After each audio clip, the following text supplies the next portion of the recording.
সেইকাৰণে বিচাৰিব নাই এই অৱস্থা আপোনাৰ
ইয়াত ইমান সুন্দৰ পৰিৱেশ, মোৰ খালি দুখৰ কথা যে মই বেছি সময় ইয়াত দিবলৈ পৰা নাই।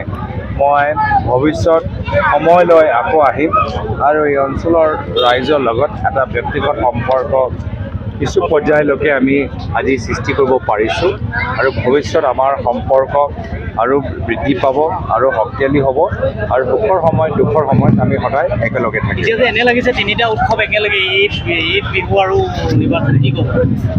নিৰ্বাচনটো আজি মই ইমান উৎসৱ হিচাপে নলওঁ। নিৰ্বাচন এতিয়া এটা আমাৰ ভাৰতৰ কাৰণে এটা সংকটৰ পৰিস্থিতিলৈ পৰিণত হৈছে, যিহেতু নৈতিক আমাৰ যি অধিকাৰ আৰু সংবিধানে যি অধিকাৰ দিয়ে এইখিনিৰ ওপৰত আজি একটা বিশেষ শক্তি আক্ৰমণ কৰিছে।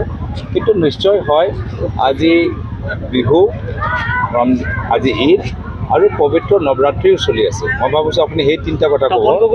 আমাৰ আজি সেইটোৱে মোৰ ভাৰতীয় পৰম্পৰাৰ প্ৰতি মই গৌৰৱ অনুভৱ কৰোঁ যে একে সময়ত নৱৰাত্ৰিও মানুহ উদযাপন কৰিছে, ঈদো উদযাপন কৰিছে আৰু বিহুৰ কাৰণে বাট চাই আছে।